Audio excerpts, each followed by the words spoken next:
What is going on, guys? Welcome back to the channel. If we've not yet met, my name is Johnny Nitafan. In this video, we're actually doing an interview with Max, top producer interview. He's already done over $20,000 and it's the middle of the month. So in this interview, we're going to be talking and breaking down carriers, contracts, good agencies to work with as well. We're going to be breaking down, I have a whole list right here. True Social Security billing, getting the like what hours should you work to be a top producer to do $10,000 per week, not in a month, but like how do you do that per week? How he did $19,000 in one single week, how he handles objections and so on and so forth. But Max, welcome to the podcast, man.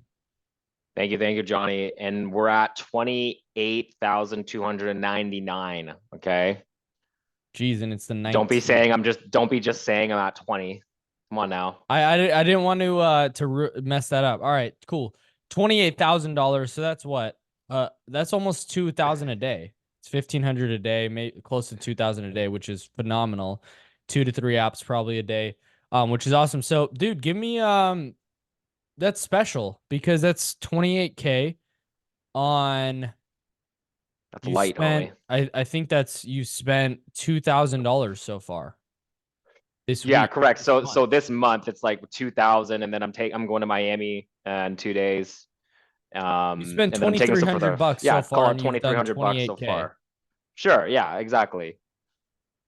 But that's nuts, bro.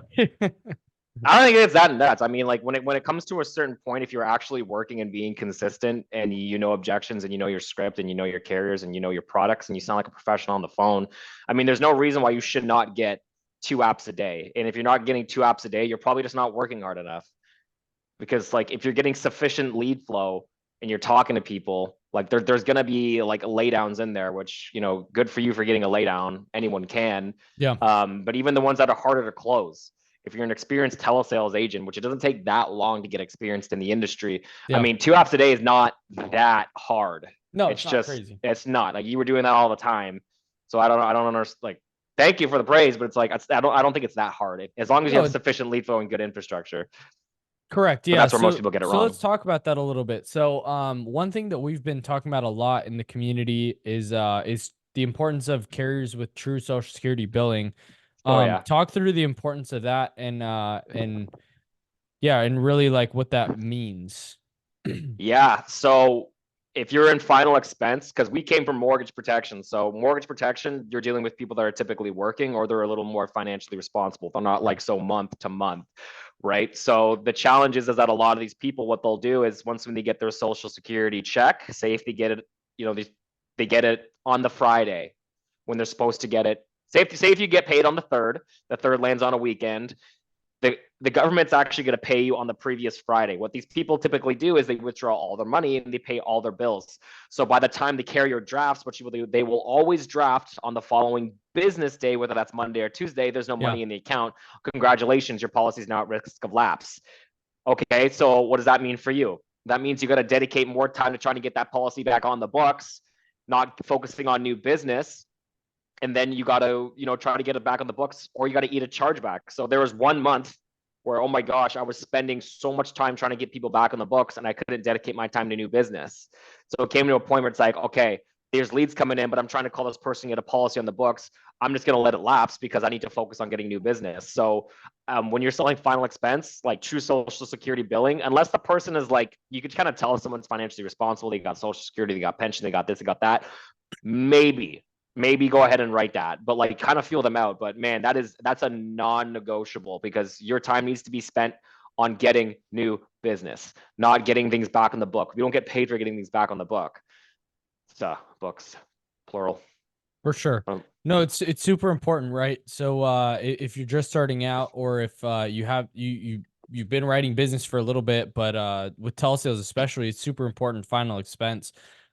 Super important with these types of clients to make sure that you're using true Social Security billing where it's drafting on the actual like Social Security date they're actually getting their money. Because if they were to get paid, say the 3rd falls on a Saturday, they're getting paid that Friday, and the carrier actually can see that and they go and send for payment on that. But if they don't, they're going to draft it on the 3rd, but then it's actually going to be 3 to 4 days later when they don't have any money in the account. So what carriers are you using now for final expense telesales? Yeah, I mean, great question. You don't need that many. You just need a solid group of like 5 or 6. And I think the idea is if you could keep it as simple as possible. I mean, there's people that are writing a great business in a lot of it, and they're only using 2.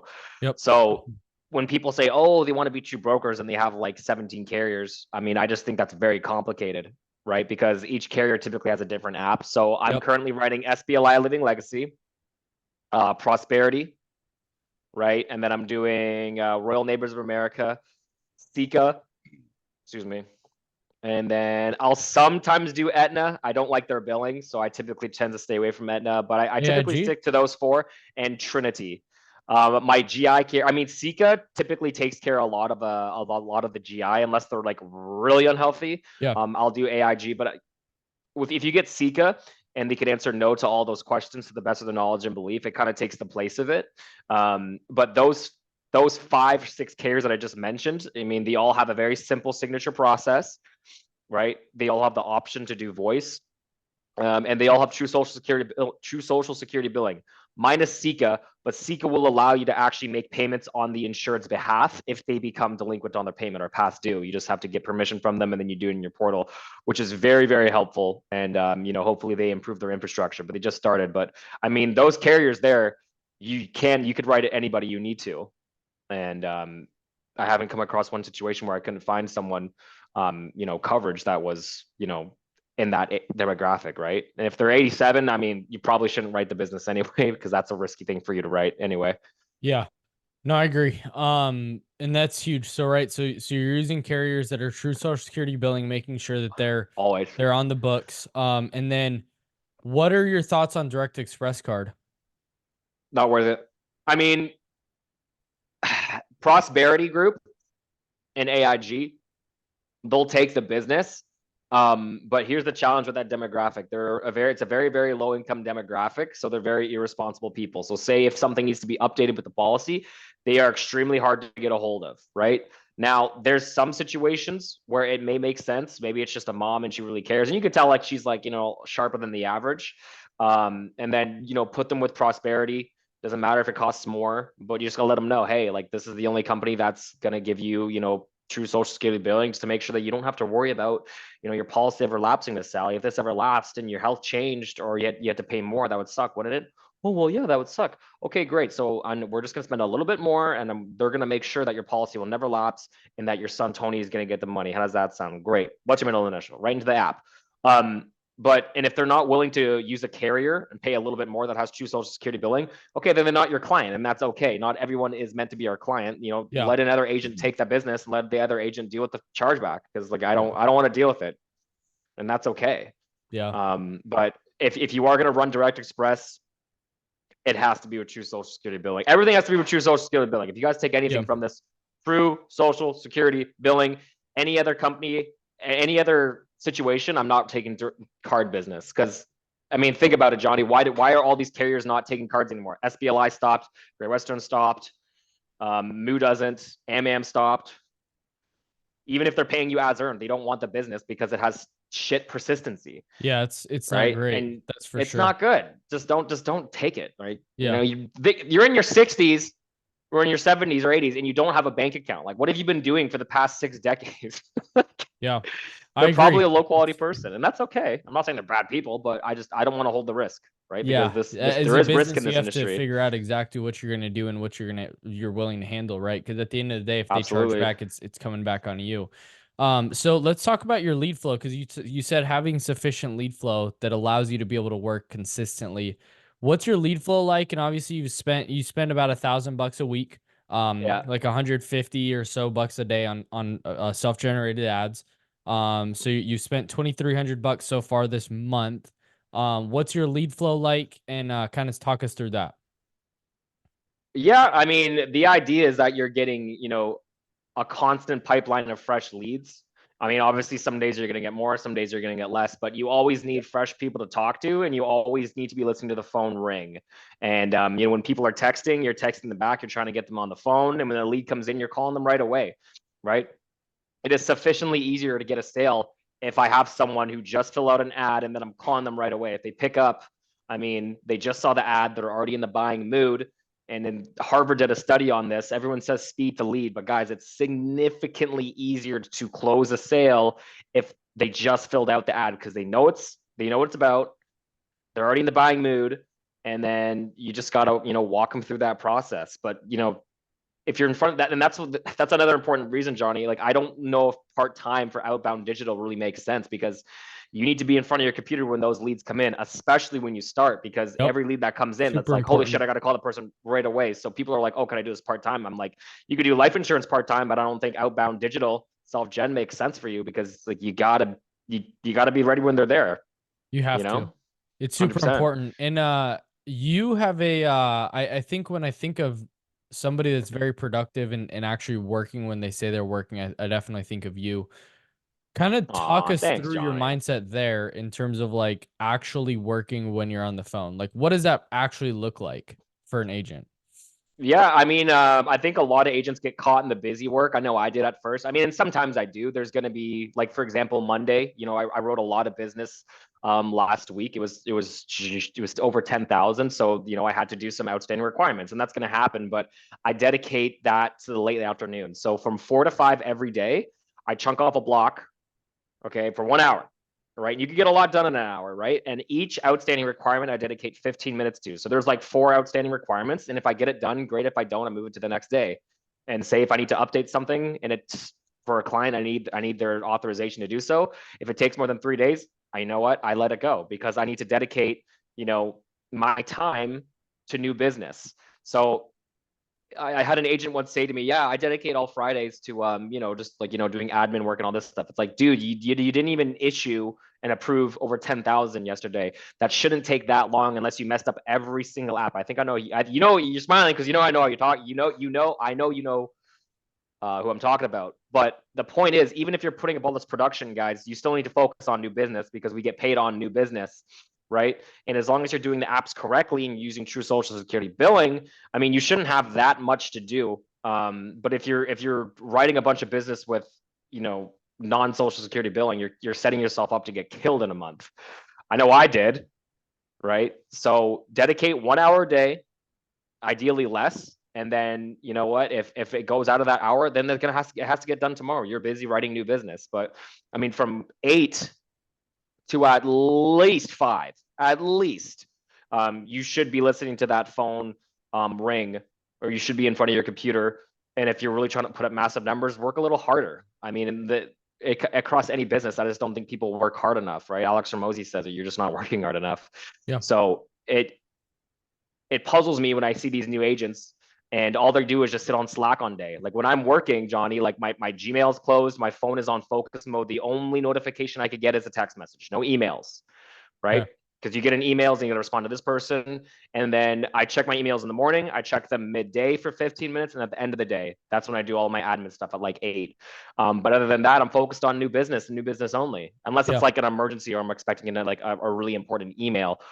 But Yeah, I agree. It's super don't get crucial. caught up in that stuff, right? So, okay, let's talk about lead, like pipeline management and lead, like how do you work leads, right? To be able to make $10,000 a week or hit $10,000 a week in approved and issued business, which means Mm-hmm. if it stays on the book for 12 months, I mean, he made $10,000 last week and made More than that, $19,000, right? way more, right? Especially with comp plans and all that. Yeah. But talk us through how do you effectively work leads, right? Because there's a lot of things that I think leads are underworked. There's juice that's sitting there that Sure. needs to be closed. And you're closing 7 to 10 policies a week consistently. So talk us through that. Like how do you actually work the leads and be able to work them efficiently so you get the most out of it and most profit out of those leads and get the ROI that you're seeing? There's 13 policies last week, but anyway, yeah, you should, a good producer, you should be writing at least 10 policies a week, at least if you're actually working. So what I do is very simple. A lead comes in, I triple dial it with Kixie, or if they're texting, like if they're engaging with the chatbot and they're engaging with my business number that's I have through my CRM, I'll text them there because they already recognize the number, right? So it depends on how fresh the lead is. So if they're not engaging with the bot, I'm going to call them on Kixie. If they are, I'm going to call them from the number that's been texting them, so they're more likely to pick up, right? I don't want to do too many dials through my CRM because I don't want that number to get flagged. It's a whole other conversation. But what I do, Johnny, is I triple dial them.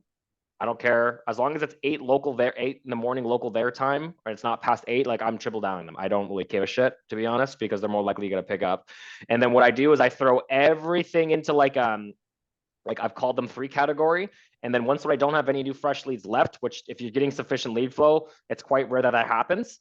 Especially if you're getting people on the phone and having a conversation with them. I put them in a power list, and then I let that baby rip.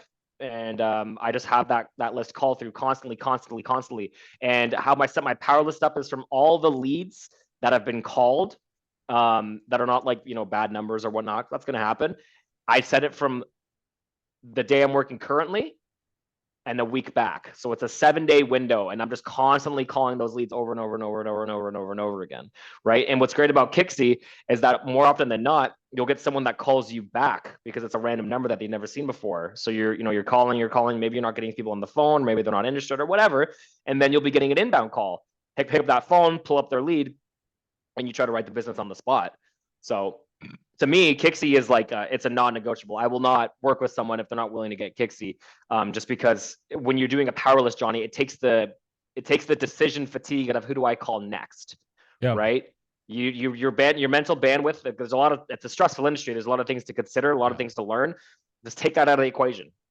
No, I think that's super important in working your leads consistently, right? Calling within 5 minutes, making sure that these people are called 3 to 6 times per day, right? Triple dialed, or 3 to 4 times triple dialed per day, making sure that you're getting to the new ones right away, but then also being able to squeeze the juice out of them. Because if you think about it, those leads, if they're not called enough, if you are able to call them enough and you are able to squeeze all the juice out of it, you're just going to become more profitable because you're getting the low hanging fruit, and then you're able to squeeze more juice out of it to be able to get more of an ROI on what you're actually generating. And so it's super crucial to be able to get consistent people in the door so you can be doing presentations like that.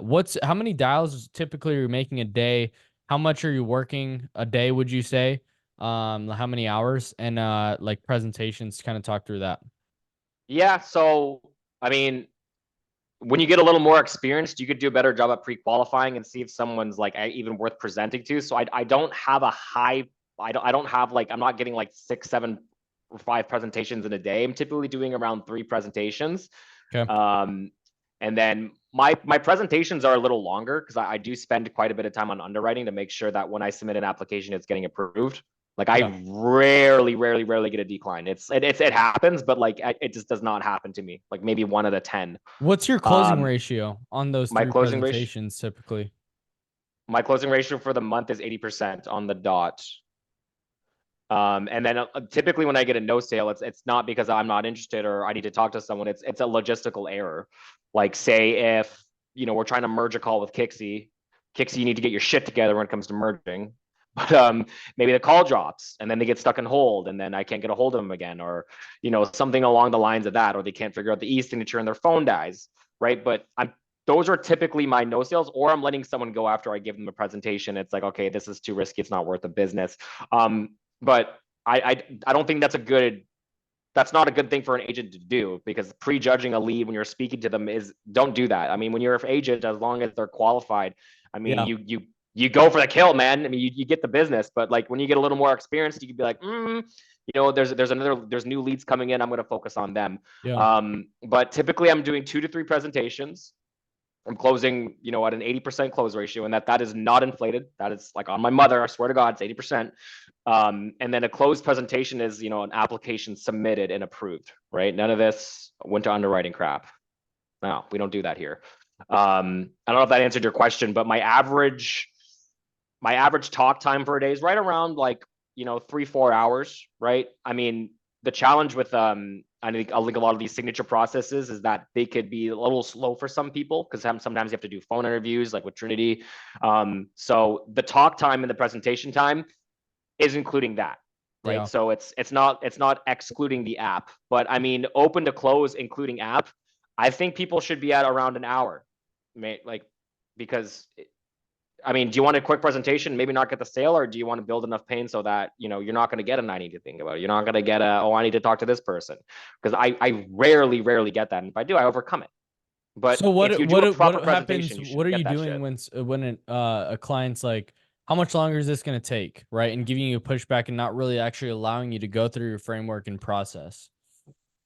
Yeah, I mean, it's very simple. Yeah, Johnny, like I said earlier, our system is calculating all the rates for us right now. So I just need you to be a little more patient just to make sure we're showing you the best possible rate for you and your family. It's going to take a little bit of time here, but it's going to ensure that you're not overpaying and, you know, spending thousands of dollars on something that you could have saved. Is that fair enough, Johnny? Yeah. I mean, like, we don't, out of all the things to rush, we don't want to rush. We don't want to rush life insurance, right? We want to make sure we're getting the best policy for you and Bailey. Is that fair enough? That is fair. So can I count on you to be a little more patient with me? Yeah. Awesome. Thanks, Johnny. Right. And it's that simple, right? I'm just going to tell them to, hey, asshole, relax. And if they keep pushing back, I mean, they're probably not going to buy anyway. Like, you can kind of tell right away when you get a little more experience that someone's like, oh yeah, what's the price? What's the price? What's the price? Yeah. They're not serious. Like, They're if price someone's shopping like crazy. exactly, they're price shopping. They're probably one of those people that just sits on Facebook and gets an insurance quotes, and they're never going to buy until they're 87 years old and no one wants to write the business, right? And that's okay. They're not your client. But if someone's like really rushing you in the beginning, I mean, you could hang up the phone. I hang up on people all the time. I say, you know what? I don't think this is the right time for you. Call me back when you're more interested. Click. Yeah. You know what I mean? It's okay. I agree. But so a lot of people might be asking themselves, what dialer, what systems are you using? Talk us through your softwares, everything that you're using for your insurance business. Oh my gosh. Yeah, infrastructure. It's so important. When people don't have correct infrastructure and they wonder why they're not succeeding, I get like so mad, especially if I've already had a conversation with them. Okay. So if you're doing outbound digital, right? You're not doing inbound. You need a CRM. You need a CRM, probably go high level. I mean, they're all kind of the fucking same. Pardon my French, Johnny. You need a CRM that's texting your leads. Don't be sitting there manually texting all your leads. I mean, it's just going to take too long. And then, so you need that.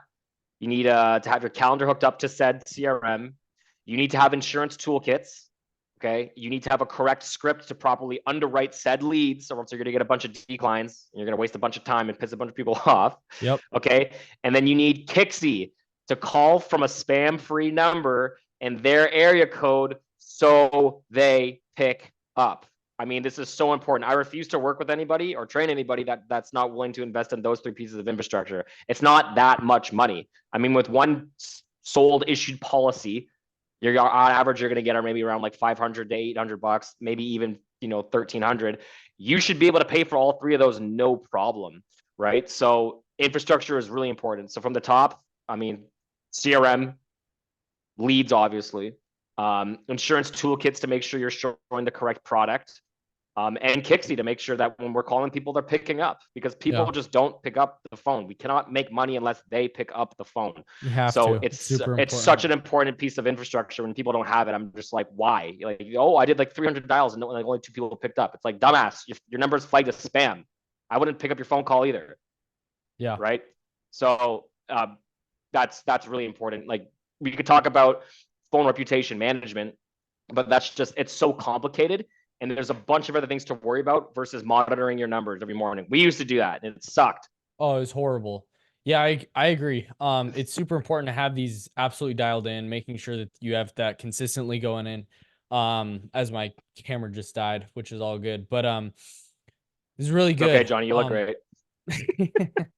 No, so you obviously weren't. A lot of people say, oh, they're natural, right? They're natural born salesmen. They just know how to close. I feel like I'm different than them. I mean, these are just some of the objections that I hear on a consistent basis, right? Like, he's just different. He's been doing it long, whatever, right? Sure. The list goes on and on.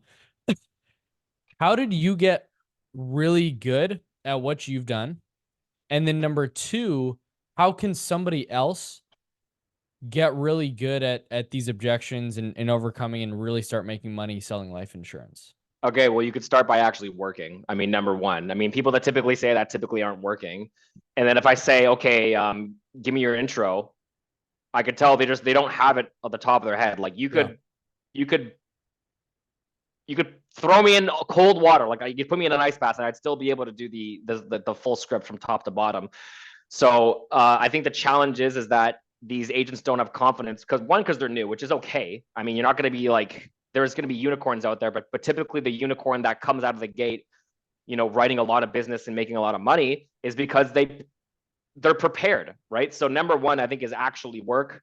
But if you're working, have the correct infrastructure. So we'll start it like this. Number one, have the correct infrastructure. So leads, CRM, toolkits, and Kixie. So have the correct infrastructure. Number two, know your script. I mean, shit. That's a good starting point. I think a lot of these agents, the challenge is that they're so nervous because they don't know what to say next, that they sound nervous on the phone. And all we have is our tonality, right? So if we sound nervous on the phone and we're talking too fast like this, it's going to make them nervous, especially if you're talking to someone in the South. They're going to give you, they're not going to trust you. And if someone trusts you, I mean, you could be the best salesperson in the world. You could be a natural born closer, but they're not going to give you the bank account, right? So people need to learn the script. And I'm not saying sit there and read your script out. You can, but the best way to do is to get one of these. Everyone has them. Put it in your ear. Read yourself the script, like record yourself on the script, and then listen to it nonstop. So no Spotify, no Apple Music. When you're working out, you're listening to yourself talk, and you have that on repeat over and over and over again. You're listening to it while you sleep, right? And then if you do that for like 3 days or 2 days, you'll know the script. I mean, people could remember every lyric to their favorite song, but they don't know their sales script, which is their livelihood, and I just don't understand that rationale, right? Because they don't prioritize that. So if you're not prioritizing memorizing your script, I mean, you should probably this probably isn't the industry for you, and that's okay. But don't ask for my help if you don't even know your script and you've been here for a month. I mean, if you're a month in, you don't know your script, I mean, what are you doing? Right? So I think people need to be a little more accountable. They need to stop playing the victim mentality bullshit and become a little more professional and learning the skill of telesales, right? Because it's hard. Telesales is, to me, it's not hard, but like when you're starting out, it's hard, right? Because there's a lot to learn, but it's so much easier than what we did before, Johnny. We needed to learn, 3 different scripts, a lockdown script, and we needed to learn so many carriers, right? It was a lot. So all we're doing is telling you to remember 1 script and 5 carriers. And if you can't do that, I mean, I don't know, go work at State Farm or something. I don't know, but it's very simple. Just record yourself with the correct tonality, reading the script word for word, put that in your ear and listen to it on repeat for a couple of days nonstop, and then you'll know your script. And then anytime you get an objection, try to overcome it, obviously, but track each objection you get, and then the ones that you typically keep getting, whether it's front end or back end, you just focus on those. Yep. And then you could go a step further, and then when you're reading your script, say those objections that you keep getting and then overcome them and listening to those, right? So that's what I did when I started. I listened, I did the whole script, every single objection. I'd put every single objection in there, and then I would overcome it. So when it was said, my brain then starts scrambling, right? Because you shouldn't be thinking of what to say next. You should be thinking of how to say it, right? Yep.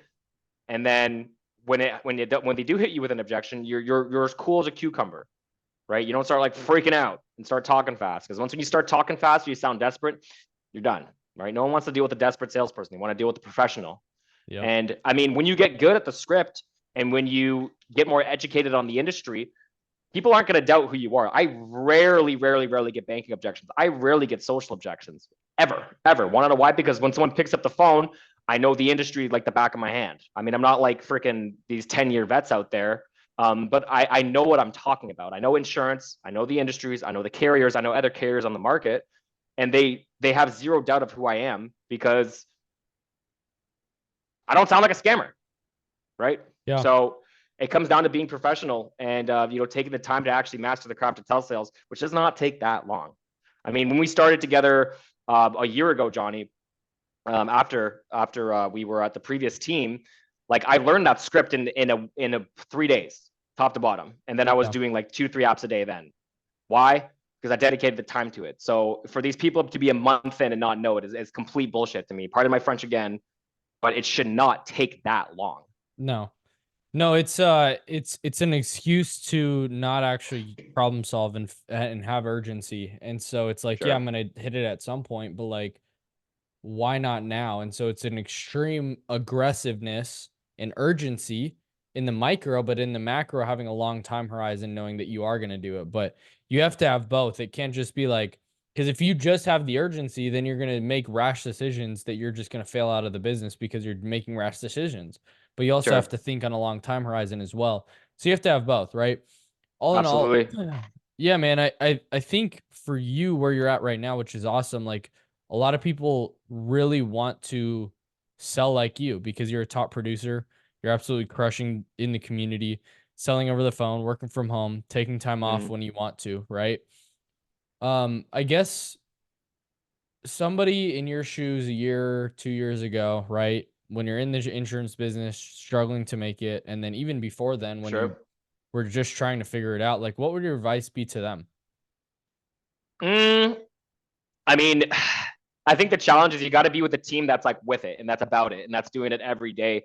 I think that the challenges is a lot of these other teams are very archaic, right? So they're trying to do things that used to work with new technology. So what do I mean? Okay, well they're doing telesales with mail leads and they're setting appointments. It's like, man, people are so impatient now. Number one, so they want it now, and they're so hard to answer. And people don't even answer the phone. So when you do get on the answer the phone, you're going like this, hoping they pick up again, right? And then you're spending all this money on leads and not making a return. Also, they're making the business too complicated. So if I were to go back, I mean, Yep. I would have just stuck to one niche, whether that's, I wouldn't even, because mortgage protection, it's so broad. There's IULs, there's term, there's participating whole life, there's even some fully underwritten stuff in there. There's a lot of things to learn, right? So I would say niche down, pick what you want to pick. Okay, join a team that's actually with it, get the correct infrastructure, and you got to get around top producers that are actually producing. I'm not talking about if you were a top producer 10 years ago. Yep. I don't care if you're some has-been, but like you need to be around the people that are actually about it, putting up numbers, getting deposits. I mean, by tomorrow, Johnny, I'll be at 16 grand in deposits. And that's not an 16 exaggeration. grand. I could show you my deposit tracker right now. That's fine. But the problem is that I see these That's other huge, teams. Mer. That's It's huge huge. That's on on 2 grand. $2 grand. Yeah, on 2,300 lead spend. That's what is that? 14K in fucking, pardon my French, and profit, which is great. And I mean, like the week's not done, but I mean, I'm going to Miami to party, so I don't really care. Got to spend the money someplace, right? My point is this, Johnny. I see these teams and they're like, oh yeah, all you have to do is we're doing 300 dials and we're getting 2 presentations. Bro, if you're doing 300 dials and you're not using Kixie, your phone is definitely flagged as spam, and it should not take 300 dials to get 2 presentations. I mean, I rarely go over 125 dials. Rarely. Like I've done maybe 60 dials today. Okay, I'll tell you right now. Actually, I've done probably 60 dials, and I've gotten almost like I think 1,800 in approved business. And you've closed So too, yeah, close too. right? And like obviously, like if you have an 80% closing ratio right off the bat, okay, I did 72 dials yesterday, and there was 2 apps from that. And today we've done so 18 plus, call it 18 plus, I think on Go High Level I did like 10. So that's like, what is that? Call it 30 dials, right? You don't need to do that much if you have correct infrastructure. And I just drill that into people every single day. Like you shouldn't, if you're getting sufficient lead flow, correct infrastructure, and you're actually following said script, you don't have to work as hard, right? Like I'm in front of my computer when I need to be, but I'm not like hammering the phone doing 500 dials a day. I mean, we used to have to do that, but you don't have to do that anymore, Yeah. right? So I guess to summarize it, I mean, pick a niche. For us, it's final expense just because it's a short sales cycle. There's a lot of leads out there. It's not dependent on the mortgage market. Get the correct carriers, right? Don't complicate it, and get with a team that's actually about it, Yep. right? And with the times, right? Because it's changed so much in 2 years. And I think all these old school people say, oh yeah, insurance hasn't changed. It has. Okay. It really has. And It it's has. fine. Things are going to change, but like you got to be with it. You can't just be so stuck in your way. I mean, I was talking to someone and they're doing 2 sit closes on digital leads. It's like, well, what's the show rate on that? They're like, oh, 50. I'm like, bullshit. It's probably 30%. And I know your leads cost $40. I'm getting mine for $4. Who's going to make more money? And my commission is 40% higher. So who's going to make more money? Right? Because Yep. there's 2 things, Johnny, that matter in this industry. What was your return on leads? How much are you spending a month on leads? And how much hit your bank account? That is fucking it. I don't care how much you sold. I don't care how much you submitted. I don't care how much you issued. I mean, that's great and all. But like, what's hitting your account? what are you spending on leads? Because this is a business, right? We've got to focus on top line and bottom line. That is it. And if you don't have the correct infrastructure, you're not with the times, you're gonna get smoked. Yeah. It's just as simple as that, bro. Dude, I mean, 30 that's huge, bro. 2,300 spent, $16,000 hit your bank, which is crazy. So, dude, appreciate having you on and your time. Guys, don't forget to like, subscribe, comment down below. Share this with a friend, right? If you want to see them win, if you want to see them succeed and actually make money too, don't be selfish. Share the information, because whatever comes around goes around. So, Max, where can people reach out to, man, if they want to work with you or oh my gosh, if they want to get training or get training from you, man? Yeah, because I'm totally training people. I mean, you could reach out to Johnny. I think Johnny's a little better at training people. He's a little more patient. Maybe that's something I need to work on, Johnny. But you guys could reach me at maxisweldbaker. I'm on Instagram there. You could shoot me a DM. People DM me all the time being like, hey, I'm not making money, and it breaks my heart. I could advise you. I could advise you to my best of my knowledge. But I mean, if you're with a shit team with shit contracts, with shit infrastructure, your business is gonna be shit. So we could hop on a call. I could tell you like what you should do. But yeah, reach out to me there. I'm not building a team right now. So if you reach out to me, I'm not going to try to hard close you into recruiting, because it's not my shtick. I like producing, you know what I'm saying? Yeah. But eventually, yeah, reach me there. And guys, he is training. He does do some training calls inside the community. So like, that's really important, is like you inside the community, that like Max is just one of the top producers that we have. And it's just whoa, I'm V. So. What do you mean one? Chasing Max and Gonzalo, or chasing Gonzalo if you're watching this. I don't know. You guys can get the title this week, because I'm gonna go to Miami and party. But I mean, next week you guys are gonna get smoked. Sorry, Chase. Sorry, Gonzalo. Let's go. All right, I'll see you guys in the next video. Peace.